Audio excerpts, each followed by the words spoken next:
Depuis des siècles, la Bible annonce le temps de la fin, une période marquée par des guerres, des catastrophes et des bouleversements mondiaux. Aujourd'hui, les tensions entre l'Ukraine et la Russie, Israël et l'Iran et l'échec de Donald Trump à maintenir la paix semblent donner raison à ces prophéties. Vous entendrez parler de guerre et de bruit de guerre. Matthieu 24, 6. La guerre entre la Russie et l'Ukraine a plongé l'Europe dans une crise profonde. Les menaces nucléaires, les alliances militaires et les sanctions économiques rappellent les prémices des grandes guerres du passé. Une nation s'élèvera contre une nation. Matthieu 24, 7. Israël et l'Iran sont au bord d'un conflit majeur. Les frappes israéliennes sur des sites stratégiques iraniens ont déclenché une riposte violente. L'Iran promet une vengeance sévère et le monde craint une escalade incontrôlable. Trump, impuissant face à la montée des conflits avant son élection, Donald Trump s'était présenté comme un faiseur de paix, promettant de stabiliser le monde. Pour Donald Trump, bien sûr qu'il est au courant, sinon il n'aurait pas, toute la journée d'hier, depuis 48 heures, appelé de manière très ostentatoire les Israéliens à réfréner leurs ardeurs. Donc ça voulait bien dire qu'il était... Et voilà, le paquet est emballé. Pourtant, face à ces crises, son influence semble affaiblie. Ses tentatives de médiation entre l'Ukraine et la Russie, ainsi qu'entre Israël et l'Iran, n'ont pas empêché l'escalade. Quand vous verrez toutes ces choses, sachez que le Fils de l'homme est proche. Matthieu 24, 33. Les événements actuels ressemblent aux signes annoncés dans la Bible. Guerre, instabilité politique, catastrophes naturelles.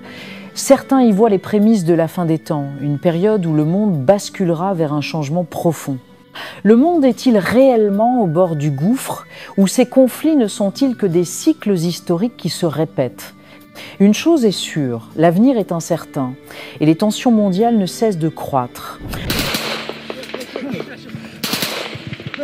Natanz, Fordo et plusieurs bases stratégiques entraînant la mort de hauts responsables militaires iraniens, dont le chef des gardiens de la révolution, Hossein Salami.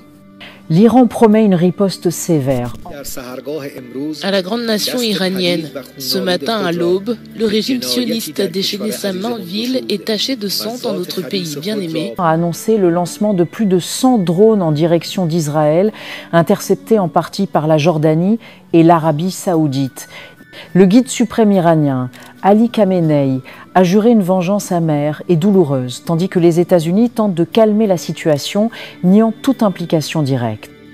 Les conséquences pourraient être dévastatrices. Le Liban, déjà fragilisé par une crise économique et politique, risque de devenir un champ de bataille régional avec des répercussions humanitaires majeures. L'ONU et plusieurs pays occidentaux appellent à la retenue, mais incontrôlable.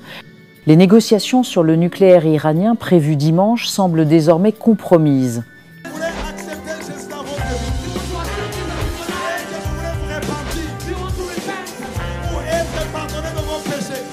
C'est pourquoi, mes amis, vous ne pouvez pas croire dans un prophète qui vient qui dit que lui, il est le chemin. J'étais païen, j'étais beau, je deviens chrétien, je deviens vilain. Comment?